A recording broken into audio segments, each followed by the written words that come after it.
guys, for those of you who do not know who I am, my name is Alex. I'm a third year student studying children's nursing and I'm about to qualify. Today I just thought I would give you guys some tips slash what to expect type of information about going on a critical care placement, and the things that I'm about to discuss are based on my own experience and based on my own opinions. What I am talking about is very universal, so it's not just specific to what I've seen as a child nursing student. They could be transferred, and this advice could be transferred onto, like, if you're going on to an adult intensive care unit, for example. It's all the same feelings and emotions you might be going through in the lead up and during the placement as well.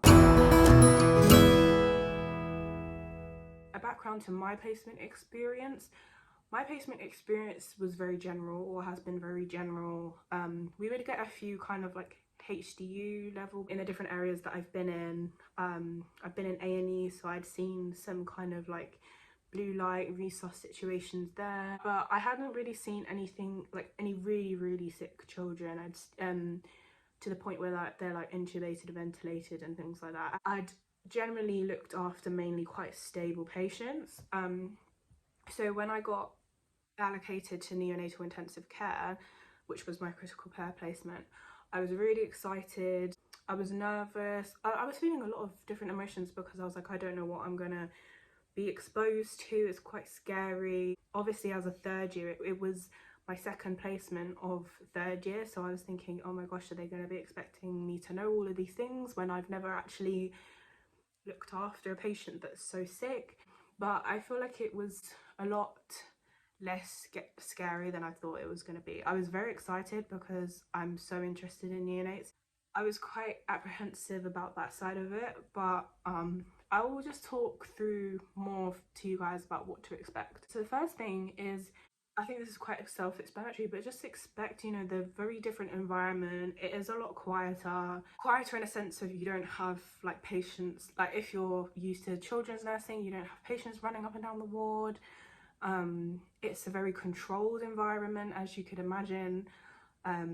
Everything is very strict and timely in regards to like medications and just cares and all these sorts of things that need to be done for the patients. It's very regimented, which is obviously how it should be, but it is very different to maybe more general wards that can tend to sometimes be a bit more busy and chaotic. Obviously all wards can get chaotic, but it's like a different type of chaos. The documentation will be different. The charts will look a lot more complicated because, you know, you've got patients that are intubated and ventilated. You've got patients that might have chest drains in, all these sorts of things that you might have never even seen before on a normal ward. So like things like fluid balance will be very strict. They'll be on a lot of controlled drugs that you might have never heard before. So you'll come across a lot of things that you've never seen before. That can be quite daunting, but it will be explained to you at the start, and they will keep reiterating to you that you don't need to know everything, because these nurses, they go on specific training courses to become intensive care nurses. It's not just something you should just know like that. It's not like that at all. They're not going to expect you to know everything. You're there to learn at the end of the day. So in that sense, depending on what type of student you are, you might feel a little bit of imposter syndrome. You might feel like, oh, like I don't feel like I should be here, or you might think that you're not good enough or you don't know enough, or but you do. Like they will give you the kind of independence to do stuff, especially if you're put in a more like HDU situation. You'll have a bit more autonomy with taking your patients and stuff. Obviously in intensive care there'll be a lot of things that you can't do because you're not trained, but you do still have a sense of autonomy, obviously under supervision, which still allows you to kind of grow your confidence and understand and identify when your patient's deteriorating, or identify things that are abnormal. Like it is a really great learning experience. So you can expect that like you'll still have the same experience, and you'll still be able to kind of practice to the level that you're supposed to be practicing at, depending on what year you're in.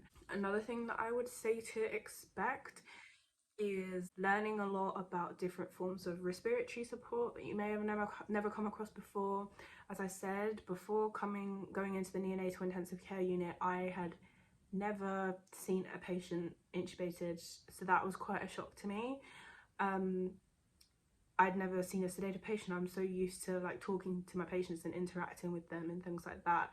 But obviously with intubated patients, you still talk to them, obviously, but it's a different type of interaction. That was quite a big shift, but I think I got used to it quite quickly. And I think it's so important that you don't treat patients who are sedated and intubated and stuff any different to patients who are alert and like self-ventilating, because they're still human. They're still aware somewhat of their surroundings. They're still, you still need to interact with them the same way that their family members do. You've got to still talk to them about the things that you're doing. They're your patient at the end of the day. They're still human. So you get used to a different type of patient communication, which I think is a really good skill to develop. Another thing that would be good to, you can't really prepare yourself for this, but it will probably take an emotional toll on you. Especially if there are patients that are really, really sick. You might experience patient deaths or end of life care and being involved in that. So you might end up seeing some things that are quite upsetting, and if you do, and it does affect you, which it will, in some sort of way, hopefully there'll be obviously like debriefs and stuff so you can talk about it within the team. Speak to people in your university or speak to anybody that you trust around you, because like it does take a toll on you, and it can be very emotional working in such an intense environment. And on the flip side, it can be emotional in a good way. If you're involved in seeing a patient get better or seeing them get stepped down from ICU to HDU, like that's a really, really nice thing to see, and to like be involved with the family and stuff like that is so nice. So you kind of need to expect that you're gonna feel like a whirlwind of emotions, but most of the time, or hopefully, that will be a good thing, and you'll always be able to learn from these experiences, whether they are good or bad. But yeah, just always make sure you're talking to people, because it can be stressful, it can be upsetting. So please make sure you're kind of looking after yourself and making sure you're talking to anyone if you're having any concerns or you're feeling a bit overwhelmed. And another thing to expect as well on your critical care placement is so much interaction with the patient's family. If you are a child nursing student, you're probably very much used to that, very much used to interacting with parents and carers and family members who come to visit, or parents who are resident, particularly for like younger children. And speaking to parents about different aspects of their care, especially if the child is little or the child doesn't have capacity to consent to certain things. With other fields of nursing, you may not be as used to that, but obviously you'll still be kind of liaising with families and updating families on things regardless of what field you're in. If you have a patient that is in intensive care and isn't able to speak to you but for whatever reason, yeah, you're obviously going to be speaking to the family a lot, updating them, asking them how they are. Also teaching them too, especially in NICU, you might be teaching them how to specifically change nappies. If their baby's really premature and fragile, you might be teaching them how to do NG feeds and things like that. Certain things you'll be teaching under supervision, but simple things like, yeah, how to wash their baby or helping them hold their baby, helping families with personal cares, all of that kind of stuff is stuff that you're able to do. And that kind of family-centered, family integrated care is so important in intensive care environments. So that is something that you can also prepare yourself for, which is also a really exciting part of critical care nursing. I feel like those are kind of the main things that I can think of about how to prepare for your critical care placement. If you have one upcoming, I hope it goes well, and I hope that this video was useful. Thank you for watching.